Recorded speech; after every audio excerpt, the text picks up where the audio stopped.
Good morning everyone praise God. എൻ്റെ പേര് മഞ്ജു. ദൈവത്തിന് നാമത്തിന് മഹത്വം ഉണ്ടാകട്ടെ.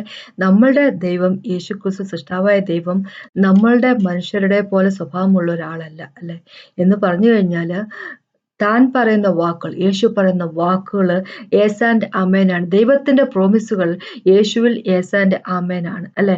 അല്ലാതെ മനുഷ്യരെ പോലെ ഒന്നിപ്പോ പറഞ്ഞ് പിന്നെ വേറെ കാര്യങ്ങൾ പിന്നീട് ചെയ്ത് അങ്ങനെയുള്ളൊരു സ്വഭാവമല്ല നമ്മളുടെ യേശുവിൻ്റെത് അല്ലെ.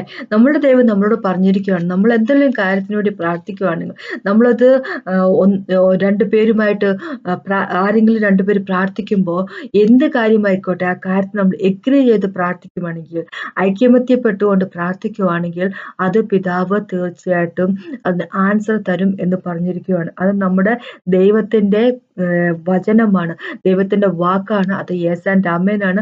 അതിലൊരു കളങ്കമില്ല, കള്ളത്തരമില്ല അല്ലെ. നമ്മുടെ ദൈവം യേശുക്രിസ്തു പറയുന്നു, ആൻസർ കിട്ടിയിരിക്കും എന്ന് പറഞ്ഞ് കിട്ടിയിരിക്കുക തന്നെ ചെയ്യും എന്ന് പറഞ്ഞാല് അവിടെ കാര്യം നമ്മൾ മനസ്സിലാക്കണമെന്ന് വെച്ചാൽ നമ്മൾ എഗ്രി ചെയ്ത് പ്രാർത്ഥിക്കുന്നതിന്, രണ്ടുപേരെ ഐക്യപ്പെട്ടുകൊണ്ട് വരുന്നതിന് എന്താ പറഞ്ഞു വളരെ പവറുണ്ട് അല്ലെ. വളരെ പവർഫുൾ ആയിട്ട് ഉള്ള ഒരു കാര്യമാണ്. രണ്ടുപേരും ഒരുമിച്ച് ഒരേ കാര്യത്തിന് വേണ്ടി മുട്ടിപ്പായിട്ട് പ്രാർത്ഥിക്കുമ്പോൾ അതിന് വളരെയധികം പവറുണ്ട് അല്ലെ.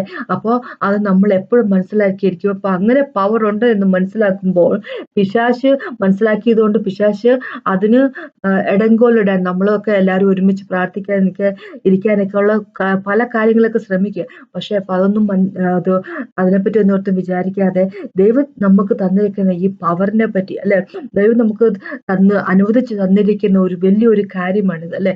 നിങ്ങൾ എഗ്രി ആയിട്ട് പ്രാർത്ഥിച്ചാൽ മതി, ഈ ലോകത്തില് ഞാനത് ആൻസർ ചെയ്തോളാം എന്ന് പറയുമ്പോൾ അല്ലെ, അത് വളരെയധികം എന്താ പറയുക വലിയൊരു ബ്ലെസ്സിങ് ആണ് നമുക്ക് അല്ലെ. അപ്പൊ അതിനെപ്പറ്റിയാണ് എനിക്ക് പറയാനുള്ളത്. മുമ്പോട്ട് പോകുന്നതിന് മുമ്പായിട്ട് നമുക്കൊന്ന് പ്രാർത്ഥിച്ച് സംസാരിക്കാം. കർത്താവ് ഈ സമയത്ത് നന്ദി പറയുന്നു. കർത്താവ് അങ്ങയുടെ അനുഗ്രഹത്തിനായിട്ട് നന്ദി പറയുന്നു. കർത്താവെ അങ്ങയുടെ എല്ലാ വചനത്തിനായിട്ട് നന്ദി പറയുന്നു. കർത്താവ് ഞങ്ങൾക്ക് വചനം വായിക്കാനുള്ള കൃപ തന്നതിനായിട്ട് നന്ദി പറഞ്ഞു, ഞങ്ങൾക്ക് മനസ്സിലാക്കാൻ സാധിക്കുന്നു എന്ന് പറയുന്നു. കർത്താവെ ഏതെങ്കിലും കാര്യത്തെപ്പറ്റി ഞങ്ങൾ എഗ്രി ചെയ്തുകൊണ്ട് പ്രാർത്ഥിക്കുകയാണെങ്കിൽ അതിന് ആൻസർ ഉണ്ട് എന്നുള്ള വചനത്തിനായിട്ട് നന്ദി പറയുന്നു. കർത്താവ് അങ്ങയുടെ വചനമാണ്, അത് യെസ് ആൻഡ് ആമേനാണ്. Thank you Jesus master. Holy spirit God ഞങ്ങൾ പഠിപ്പിക്കണം, ഞങ്ങൾ ഹൃദയത്തെ പക്വത വരുത്തണമേ. ഓ മാസ്റ്റർ ഞങ്ങൾ പ്രിപ്പയർ ചെയ്യണേ കർത്താവ്. Thank you so much master. വചനം മനസ്സിലാക്കാനുള്ള കൃപ ഞങ്ങൾക്ക് തന്നെ യേശുവിന്റെ നാമത്തിൽ ആമേൻ. നമുക്കിന്ന് മത്തായി സുവിശേഷം എന്ന് വായിക്കാം. മത്തായി ഒരു സുവിശേഷത്തിന്റെ 18ാമത്തെ ചാപ്റ്ററിന്റെ 19ാമത്തെ വാക്ക് ഇങ്ങനെയാണ് പറഞ്ഞിരിക്കുന്നത്. മത്തായിന്റെ 18:19.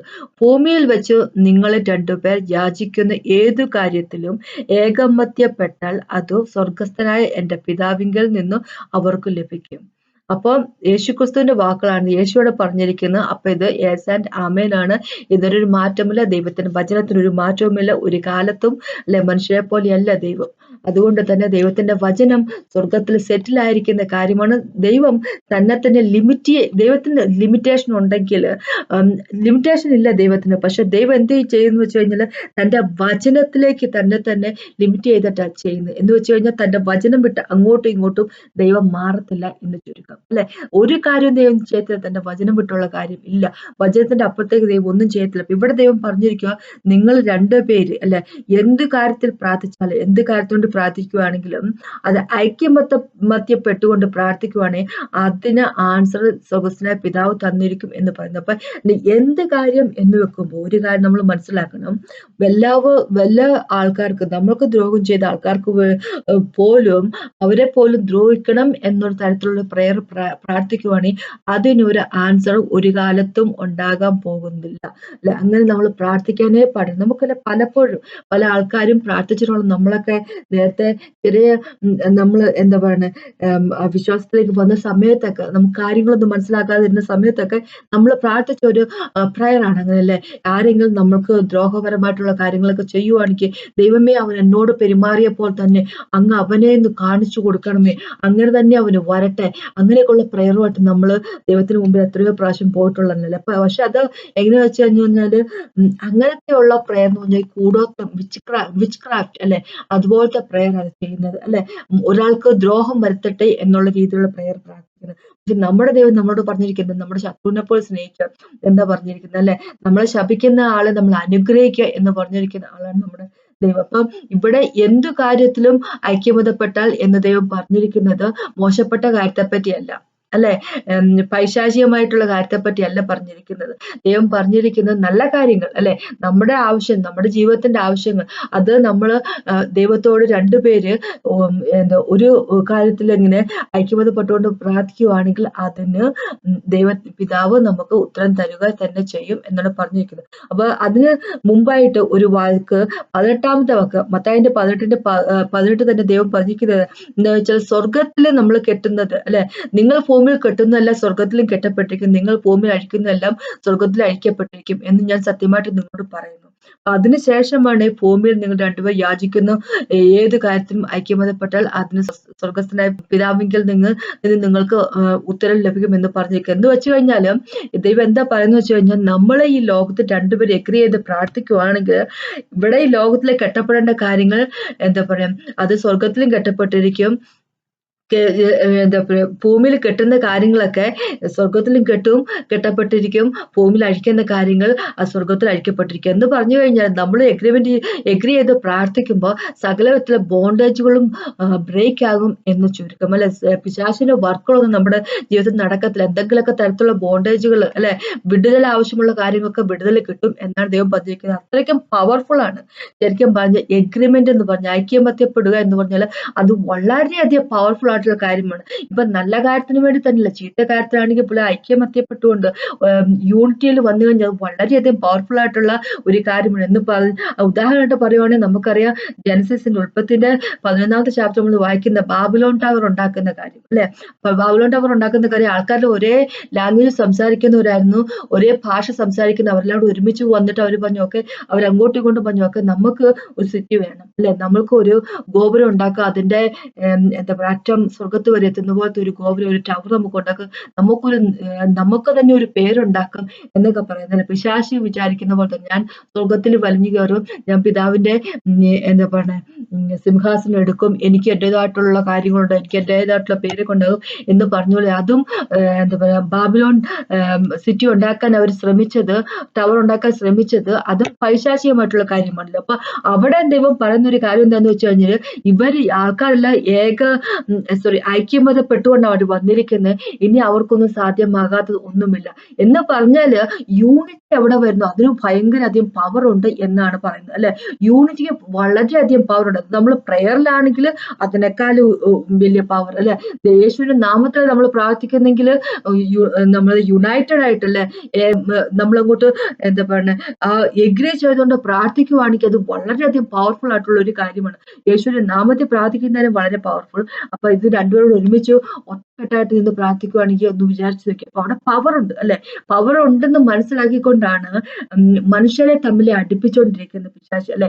മനുഷ്യരെ ഒരുമിച്ച് വന്നു കഴിഞ്ഞാലല്ലേ പവർ ഉള്ളത്. ഹസ്ബൻഡും വൈഫും കൂടെ ഒരുമിച്ച് വന്ന ഒരു കാര്യത്തിൽ പ്രാർത്ഥിച്ചാലല്ലേ അതിന് പവർ ഉള്ളൂ. അല്ലെങ്കിൽ ചർച്ചിലുള്ള ആൾക്കാര് ഒരുമിച്ച് വന്ന് പ്രാർത്ഥിച്ചാലേ അതിന് പവർ ഉള്ളൂ. അപ്പൊ അതിനെ എന്ത് ചെയ്യുന്നു വെച്ച് കഴിഞ്ഞാല് കുടുംബം കലക്കാനായിട്ടും ചർച്ചില് കലാപങ്ങൾ ഉണ്ടാക്കാനുമായിട്ടുമാണ് പിശാച് ഓരോ കാര്യങ്ങൾ ചെയ്തുകൊണ്ടിരിക്കുന്നത് അല്ലെ. ദൈവത്തിന്റെ പദ്ധതിയാണ് ചർച്ചുകാരെല്ലാം ഒരുമിച്ച് നിൽക്കുക, ദൈവത്തിന്റെ മക്കൾ ഒരുമിച്ച് നിൽക്കുക, ഹസ്ബൻഡും വൈഫും ഒക്കെ ഒരുമിച്ച് നിൽക്കുക എന്നുള്ളത്. അപ്പൊ അതിന് ഇടങ്കോൽ ഇടാൻ വേണ്ടി പിശാച് എപ്പോഴും ഉണ്ടെന്ന് ചുരുക്കം അല്ലെ. അപ്പൊ ഞാൻ എന്താ പറയുന്നത് വെച്ച് കഴിഞ്ഞാൽ നമ്മൾ ഒരിക്കൽ പോലും മറന്നു പോകാത്തൊരു കാര്യമാണ്, വളരെയധികം ശക്തിയാണ് നമ്മൾ ഒരു കാര്യത്തിൽ എഗ്രി ചെയ്തുകൊണ്ട് നമ്മൾ പ്രാർത്ഥിക്കുവാണെങ്കിൽ അല്ലെ. അപ്പൊ നമ്മളോട് ആരെങ്കിലും ഒരു പ്രയർ പോയിന്റ് തരുവാണെങ്കിൽ അവരും പ്രാർത്ഥിക്കും, നമ്മളും അതേപോലെ തന്നെ അവരുടെ ആ എന്താ പറയുക കാര്യത്തിലോട്ട് പ്രാർത്ഥിക്കുമ്പോൾ അതിന്റെ ആൻസർ കിട്ടി ഇരിക്കുക തന്നെ ചെയ്യും അല്ലെ. അല്ലാതെ നമ്മൾ ഒരു പ്രാവശ്യം പ്രാർത്ഥിച്ചു കുഴപ്പമില്ലെന്ന് പിന്നെ അവര് പ്രാർത്ഥിച്ചോളും അങ്ങനെ വെച്ചുകൊണ്ടിരുന്ന ആൻസർ കിട്ടുന്നത് അതിൽ എന്താ പറയാ ഈ പവർഫുൾ ആയിട്ടുള്ള രീതിയിൽ ഫാസ്റ്റ് ആയിട്ട് ഒരു ആൻസർ കിട്ടത്തില്ല. അപ്പൊ ആരെങ്കിലും നമ്മുടെ പ്രയർ പോയിന്റ് തരുമ്പോൾ നമ്മൾ കാര്യമായിട്ട് തന്നെ പ്രാർത്ഥിക്കും അല്ലെ. അപ്പൊ നമുക്ക് ഇവിടെ ദൈവം പറഞ്ഞിരിക്കുന്നത് എന്താ പറയാ ഭൂമിയിൽ നിങ്ങൾ രണ്ടുപേർ യാചിക്കുന്ന ഏത് കാര്യത്തിലും ഐക്യമത്യപ്പെട്ടാൽ അത് സ്വർഗസ്ഥനായ തന്റെ പിതാവിങ്കിൽ നിന്ന് അവർക്ക് ആൻസർ ലഭിക്കുമെന്ന് പറയുന്നത്. അപ്പൊ പ്രാർത്ഥിക്കുന്നത് പറയുമ്പോൾ കുറച്ച് ദിവസം പ്രാർത്ഥിച്ചെന്ന് കഴിഞ്ഞിട്ട് പിന്നെ എനിക്ക് ആൻസർ ഒന്നും കിട്ടുന്നില്ല എന്നും പറഞ്ഞിട്ട് അത് നിർത്തിയിട്ട് പോകാതെ ദൈവം ഒരു ആൻസർ, ദൈവത്തിന്റെ ഇഷ്ടപ്രകാരമുള്ള ഒരു ആൻസർ കിട്ടുന്നോടം വരെ നമ്മൾ ഒരുമനപ്പെട്ടുകൊണ്ട് അതിനുവേണ്ടി പ്രാർത്ഥിക്കുക അല്ലെ. ഒരുമനപ്പെട്ടുകൊണ്ട് നമ്മൾ പ്രാർത്ഥിക്കുക. ഹസ്ബൻഡും വൈഫും കുടുംബത്തില് എന്താ പറയാ കുഞ്ഞുങ്ങളുടെ കാര്യത്തില് അല്ലെ ജോലിന്റെ കാര്യത്തില് ഓരോ കാര്യത്തിലും ഐക്യമത്യപ്പെട്ടുകൊണ്ട് പ്രാർത്ഥിക്കുന്നവരായിരിക്കട്ടെ അല്ലെ. നമ്മുടെ വീട്ടിൽ തന്നെ ഒരു പ്രയർ അതങ്ങനെ നടക്കട്ടെ. പ്രത്യേകിച്ച് പാർട്ട്നേഴ്സിന്റെ ഇടയ്ക്ക് എന്താ പറയുന്ന കാര്യങ്ങളിൽ എഗ്രി ചെയ്തുകൊണ്ട് ഒന്ന് പ്രാർത്ഥിക്കട്ടെ. അപ്പൊ അവിടെ ഭയങ്കര പവർഫുൾ ആയിട്ടുള്ള കാര്യമായിരിക്കും അല്ലെ. ഇനി നമ്മുടെ പേരൻസുമായിട്ട് അല്ലെ അവരുമായിട്ട് എഗ്രി ചെയ്തുകൊണ്ട് കാര്യത്തിന് വേണ്ടി പ്രാർത്ഥിക്കട്ടെ. നമ്മൾ കുഞ്ഞുങ്ങളോട് അവരുടെ വിഷയത്തെ പറ്റി എഗ്രി ചെയ്തുകൊണ്ട് നമ്മൾ പ്രാർത്ഥിക്കട്ടെ. അതിലേക്ക് വളരെയധികം പവറാണ്, വളരെയധികം പവർഫുൾ ആണ്. കാരണം എന്താന്ന് വെച്ച് കഴിഞ്ഞാല് നമ്മുടെ യേശു പറഞ്ഞിരിക്കുന്ന കാര്യമാണ് അല്ലെ. യേശു പറഞ്ഞ ഒരു കാര്യത്തിന് അതിന് മുടക്കമില്ല. യേശു പറഞ്ഞിട്ടുണ്ടെങ്കിൽ അത് അങ്ങനെ തന്നെയാണ്. ഇത് എന്തുകൊണ്ടാണ് അങ്ങനെ തന്നെ എന്ന് വെച്ച് കഴിഞ്ഞാല് ദൈവം പറഞ്ഞിരിക്കുന്ന ഒരു കാര്യമാണ്. രണ്ടോ മൂന്നോ സാക്ഷികളുടെ വാമൊഴിയിൽ ഏതു കാര്യം ഉറപ്പിക്കാം എന്നാണ് ദൈവം പറഞ്ഞിരിക്കുന്നത്. ദൈവത്തിന്റെ കോടതിയില് അല്ലെ രണ്ടോ മൂന്നോ സാക്ഷികളുടെ വാമൊഴിയിൽ ഏതൊരു കാര്യം ഉറപ്പിക്കാം. നമ്മൾ രണ്ടാമത്തെ കൊരിന്ത്യർക്കെതിരെ ലേഖനത്തിലേക്ക് പോകുമ്പോൾ 13ാമത്തെ ചാപ്റ്ററിൽ 1ാമത്തെ വാക്ക് ഇങ്ങനെ പറഞ്ഞു. പിന്നെ ആവർത്തന പുസ്തകത്തിന്റെ 19ാമത്തെ ചാപ്റ്ററിൽ 15ാമത്തെ വാക്കും ഇങ്ങനെ തന്നെ പറഞ്ഞിരിക്കുന്നത്. രണ്ടോ മൂന്നോ സാക്ഷികളുടെ വാമൊഴിമേൽ ഏതു കാര്യം ഉറപ്പിക്കാം എന്ന് പറഞ്ഞു. എന്ന് വെച്ച് കഴിഞ്ഞാല് ദൈവത്തിന്റെ കോടതി, ദൈവത്തിന്റെ ത്രോൺ ഓഫ് ഗ്രേസിന് മുമ്പിൽ ഒരേ പോലെ ഉള്ള കാര്യങ്ങളെ പറ്റി 2 പേര് അല്ലെങ്കിൽ 3 പേര് എഗ്രി ചെയ്ത് പ്രാർത്ഥിക്കുമ്പോൾ അപ്പൊ ദൈവത്തോട് പറയും, ദൈവം ഇതാണ് ഞങ്ങൾക്ക് വേണ്ടത് അല്ലെ. ഞങ്ങൾക്ക് ഒരു ആൻസർ കിട്ടണം. ഈ പ്രയർ പോയിന്റ് ഞങ്ങൾ അങ്ങയുടെ കയ്യിലേക്ക് തരുവാണ് അല്ലെ. അപ്പൊ അവിടെ ഒരു എഗ്രിമെന്റ് വരികയാണ്. അതുകൊണ്ടാണ് അതിന് വളരെയധികം പവർഫുൾ ആയിട്ട് ഉള്ളത് അല്ലെ. അപ്പൊ നമ്മൾ എഗ്രി ചെയ്ത് പ്രാർത്ഥിക്കാൻ നമ്മൾ അപ്പോഴ് ഒരു എന്താ പറയാ ഒരു പ്രയർ പാർട്ട്ണർ നമുക്ക് ഉണ്ടാകട്ടെ. അപ്പൊ പ്രയർ പാർട്ട്ണർ എന്ന് പറയുമ്പോൾ നമ്മുടെ കുടുംബത്തിൽ നിന്ന് തന്നെയാവട്ടെ അല്ലെ. നമ്മുടെ മാതാപിതാക്കള് അല്ലെങ്കിൽ നമ്മുടെ ഹസ്ബൻഡും വൈഫും കല്യാണം കഴിച്ചവരാണെങ്കിൽ ഹസ്ബൻഡും വൈഫും അല്ലെ അവര് തമ്മിൽ ഒരു പ്രയർ പാർട്ട്ണർ ആകട്ടെ അല്ലെ. അവർ എഗ്രി ചെയ്ത് പ്രാർത്ഥിക്കട്ടെ. കുടുംബത്തിലും വളരെ പവർഫുൾ ആണ് അല്ലെ. ഒരുപാട് വിടുതൽ നമ്മുടെ കുടുംബത്തിൽ തന്നെ നടക്കും. നമ്മൾ കാണാൻ സാധിക്കും. നമ്മൾ നമ്മുടെ നാടിന്റെ റിവൈവലിന് വേണ്ടി പ്രാർത്ഥിക്കുന്നുണ്ടെങ്കിൽ ആരെങ്കിലും പ്രയർ പാർട്ട്ണറുമായിട്ട് എന്താ പറയുക എഗ്രി ചെയ്തിട്ട് അത് നമ്മൾ പ്രാർത്ഥിക്കട്ടെ. അപ്പൊ അതിന് വളരെയധികം ആൻസർ അല്ലെ വളരെ വേഗത്തിൽ തന്നെ ആൻസർ നമുക്ക് കിട്ടിയിരിക്കെ തന്നെ. വേറൊരു കാര്യം എനിക്ക് പറയാനുണ്ടെങ്കിൽ ഉള്ളത് എന്താന്ന് വെച്ച് കഴിഞ്ഞാൽ ഇത് എഗ്രി ചെയ്ത് പ്രാർത്ഥിച്ചു കഴിഞ്ഞാൽ ആൻസർ കിട്ടുമെന്ന് നമ്മുടെ ദൈവം പറഞ്ഞതാണ്. അത് വാസ്തവം. പക്ഷെ എപ്പോഴും എന്താ പറഞ്ഞ അങ്ങനെ ഒരു പ്രയറിൽ മാത്രം നമ്മൾ ആശ്രയിക്കാതിരിക്കുക എന്ന് പറഞ്ഞു കഴിഞ്ഞാല് ഞാൻ എന്താ ഉദ്ദേശിച്ചത് വെച്ച് കഴിഞ്ഞാല് ഇനി പ്രയർ പാർട്ട്ണർ ഇല്ലെങ്കിൽ പോലും നമ്മൾക്ക് പ്രാർത്ഥിക്കാൻ സാധിക്കണം എന്ന് പറഞ്ഞു കഴിഞ്ഞാൽ ദൈവവുമായിട്ട് നമ്മൾ ഒരു റിലേഷൻഷിപ്പിൽ ആയിരിക്കണം എന്ന് ചുരുക്കം അല്ലെ. അപ്പൊ പ്രയർ പാർട്ട്ണർ ഇല്ലെങ്കിലും ആരും നമ്മുടെ ഒപ്പം പ്രാർത്ഥിക്കാൻ ഇല്ലെങ്കിൽ പോലും നമ്മൾക്കും പ്രാർത്ഥിക്കാൻ സാധിക്കുമല്ലോ അല്ലെ. നമ്മൾ നമ്മുടെ ദൈവവുമായിട്ട് വളരെയധികം ഒരു നല്ല ബന്ധത്തിലായിരിക്കും. നമ്മൾ വളരെയധികം യേശുക്രിസ്തുവിൽ റൂട്ടഡ് ആയിരിക്കും അല്ലെ. നമ്മൾ യേശുക്രിസ്തുവില് എന്താ പറയാ നമ്മുടെ ഫൗണ്ടേഷൻ യേശുക്രിസ്തുവിലായിരിക്കും. നമ്മൾ എന്താ പറയുക ഒരു നമുക്ക് നമ്മളുടെ ജീവിതത്തിന്റെ ഫൗണ്ടേഷൻ യേശുക്രിസ്തുവായിട്ട് നമ്മൾ റൂട്ടഡ് ആയിക്കട്ടെ, നമ്മൾ എസ്റ്റാബ്ലിഷ്ഡ് ആയിക്കട്ടെ, നമ്മൾ ബിൽഡപ്പ് ആയിരിക്കട്ടെ അല്ലെ. നമ്മൾ വളരട്ടെ യേശുക്രിസ്തുവിൽ അല്ലെ. നമ്മുടെ വേരുകളൊക്കെ യേശുവിലേക്ക് പോകട്ടെ അല്ലെ. അപ്പൊ യേശുവിലായിരിക്കട്ടെ. അപ്പൊ നമ്മൾ വളരെ ഒരു റിലേഷൻഷിപ്പ് നമുക്ക് ദൈവമായിട്ട് ഉണ്ടായിരിക്കണം. യേശു നോക്കുന്ന റിലേഷൻഷിപ്പാണ് ക്രിസ്ത്യാനിറ്റി എന്ന് പറഞ്ഞു കഴിഞ്ഞാൽ. ഇതൊരു മതമൊന്നുമല്ല, ഇതൊരു റിലേഷൻഷിപ്പാണ് അല്ലെ. പിതാവും മക്കളും തമ്മിലുള്ള റിലേഷൻഷിപ്പ്. അപ്പൊ ആ ഒരു റിലേഷൻഷിപ്പ് നമ്മൾ എന്നും ദൈവമായിട്ട് ഉണ്ടായിരിക്കണം അല്ലെ. അങ്ങനെ ഒരു റിലേഷൻഷിപ്പ് ദൈവമായിട്ട് ഉണ്ടായിരിക്കുമ്പോൾ എന്നിട്ട് നമ്മൾ ആ ഒരു റിലേഷൻഷിപ്പിൽ നിന്നുകൊണ്ട് നമ്മൾ മറ്റുള്ളവരുമായിട്ട് എഗ്രി ചെയ്തുകൊണ്ട് പ്രാർത്ഥിക്കുമ്പോൾ അതിന് വളരെയധികം പവർ ആയിരിക്കും എന്ന് വിചാരിച്ചു നോക്കി. ഒരു റിലേഷനും ഇല്ലാതെ ഇടയ്ക്ക് എപ്പോഴെങ്കിലും വന്ന് പ്രാർത്ഥിക്കും, ഇടയ്ക്ക് എപ്പോഴെങ്കിലും ബൈബിൾ വായിക്കും, അതിനുശേഷം പിന്നെ എന്തെങ്കിലുമൊക്കെ ആവശ്യം വരുമ്പം ദൈവത്തിന്റെ അടുത്തേക്ക് പോകത്തുള്ളൂ എന്ന് പറഞ്ഞുകൊണ്ടിരിക്കുവോ, അല്ലെങ്കിൽ ആകപ്പാടെ ഈ കോർപ്പറേറ്റ് പ്രയറിൽ ആരെങ്കിലുമായിട്ടൊക്കെ എഗ്രി ചെയ്ത് പ്രാർത്ഥിക്കുന്ന ആ പ്രാർത്ഥന മാത്രമാണ് നമ്മുടെ ഒരു പ്രയർ ലൈഫ് എന്ന് പറയുമ്പോൾ അത് ശരിയായിട്ടുള്ള ഒരു കാര്യമല്ല അല്ലെ. അപ്പൊ അങ്ങനെയല്ല ദൈവം നമ്മളെ പറ്റി ഉദ്ദേശിക്കുന്നത്. നമ്മളെ പറ്റി ദൈവം ഉദ്ദേശിക്കുന്നത് എന്താന്ന് വെച്ച് കഴിഞ്ഞാല് നമ്മൾക്ക് പേഴ്സണൽ ആയിട്ടുള്ള ഒരു റിലേഷൻഷിപ്പ്, ഒരു ബന്ധം യേശുവായിട്ട് വേണം അല്ലെ. യേശുവിനെ നമ്മൾ അറിയണം, യേശു നമ്മളെ അറിയണം.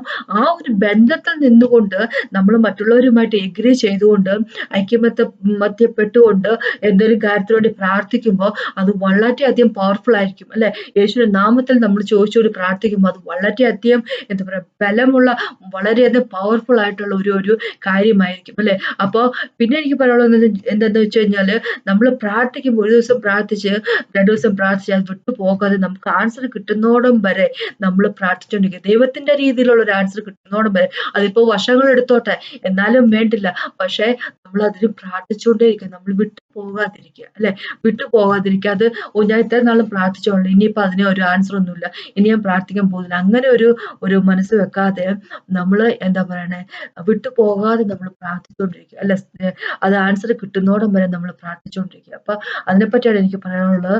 എന്താ പറയാ, രണ്ടുപേരും എഗ്രി ചെയ്ത് ഒരു കാര്യത്തിലൂടെ പ്രാർത്ഥിക്കും, വളരെയധികം ശക്തിയുണ്ട്, വളരെ ശക്തിയായിട്ടുള്ള പവർഫുൾ ആയിട്ടുള്ള ഒരു പ്രയറാണത്, അല്ലെ? നമ്മുടെ വീട്ടിൽ, നമ്മുടെ കുടുംബത്തിൽ തന്നെ അങ്ങനത്തെ ഒരു കൂട്ടായ്മയായിട്ട്, അല്ലെ? ഹസ്ബൻഡും വൈഫും അല്ലെങ്കിൽ മാതാപിതാക്കളും ഒക്കെ ആയിട്ട് നമ്മൾ കൂട്ടായിട്ട് അങ്ങനെ ഒരു എഗ്രി ചെയ്ത് പ്രാർത്ഥിക്കണം. നമ്മുടെ ജീവിതത്തിൽ എന്തെങ്കിലും പ്രശ്നം ഉണ്ടാകുമ്പോൾ അത് നമ്മൾ തന്നെ അത് കൈകാര്യം ചെയ്യാമെന്ന് വെച്ചുകൊണ്ടിരിക്കാതെ നമ്മൾക്കൊരു പ്രയർ പാർട്ട്ണറുമായിട്ട് അത് നമുക്ക് ഷെയർ ചെയ്യാൻ പറ്റുന്നവരാണെങ്കിൽ ഷെയർ ചെയ്തിട്ട് നമ്മൾ രണ്ടുപേരും തമ്മിലെല്ലാം ഷെയർ ചെയ്തിട്ട് അത് നമുക്ക് എഗ്രി ചെയ്തുകൊണ്ട് പ്രാർത്ഥിക്കുമ്പോൾ നമുക്ക് പ്രാർത്ഥനയ്ക്ക് ഉത്തരം വളരെ പെട്ടെന്ന് തന്നെ കിട്ടുക തന്നെ ചെയ്യും, അല്ലെ? നമ്മുടെ പിതാവ് നമുക്ക് ഉത്തരം തരുക തന്നെ ചെയ്യും. ആ ദൈവം പറഞ്ഞിരിക്കുന്ന കാര്യമാണ്, അല്ലെ? ദൈവത്തിന്റെ സമയത്ത് നമുക്ക് അതിനുള്ള ആൻസർ കിട്ടുക തന്നെ ചെയ്യും, അല്ലെ? അതിനൊരു മുടക്കവും നമ്മുടെ ദൈവം പറഞ്ഞിരിക്കുന്ന കാര്യമാണ്. അപ്പൊ ഞാൻ പറഞ്ഞത് എഗ്രി ചെയ്ത് പ്രാർത്ഥിക്കുന്നത് നല്ലതാണെന്ന്, അതിന് പവറുള്ള ദൈവം പറഞ്ഞു. അതോടൊപ്പം തന്നെ നമ്മൾക്ക് ഒരു റിലേഷൻഷിപ്പ് വേണം യേശുവുമായിട്ട്. അപ്പൊ അതിനെപ്പറ്റി ഞാൻ പറയാനുള്ളത്. അപ്പൊ നമുക്കൊന്ന് പ്രാർത്ഥിച്ചു നിർത്താം. കർത്താവേ, സമയത്ത് നന്ദി പറയുന്നു. അങ്ങനെ പോലെ ദൈവമില്ല, അങ്ങയുടെ സ്നേഹം പോലത്തെ സ്നേഹമില്ല കർത്താവേ. Thank you Jesus. കർത്താവെ, ഞങ്ങൾക്ക് തന്നിരിക്കുന്ന ഞങ്ങളുടെ വചനത്തായിട്ട് നന്ദി പറയുന്നു. അങ്ങയുടെ വചനം ജീവനുള്ളത് കർത്താവേ, സത്യമായിട്ടുള്ളത് കർത്താവേ. Praise and worship. Thank you so much master. Oh master, ഞങ്ങൾ ആരെങ്കിലുമായിട്ടൊക്കെ എഗ്രി ചെയ്ത് പ്രാർത്ഥിച്ച് കർത്താവേ, പ്രാർത്ഥിക്കാനുള്ള ആൻസർ കിട്ടാനുള്ള ഇട ഞങ്ങളുടെ ജീവിതത്തിൽ ഉണ്ടാകട്ടെ. യേശുവിൻ നാമത്തിൽ അങ്ങനെ പ്രാർത്ഥിച്ചുകൊണ്ടിരിക്കുക, എന്നെ കേട്ടുകൊണ്ടിരിക്കുന്ന ആൾക്കാരെ ഒത്ത് പ്രാർത്ഥിക്കുന്നു. ഓരോ മൈറ്റി ഫാദർ അവരെ എല്ലാ വിധത്തിലും ബ്ലസ് ചെയ്യണമെന്ന് അപേക്ഷിക്കുന്നു യേശുവിൻ നാമത്തിൽ. ആമേൻ. ദൈവത്തെ തന്നെ ദൈവത്തിനാമത്തിൽ മാത്രം ഉണ്ടാകട്ടെ.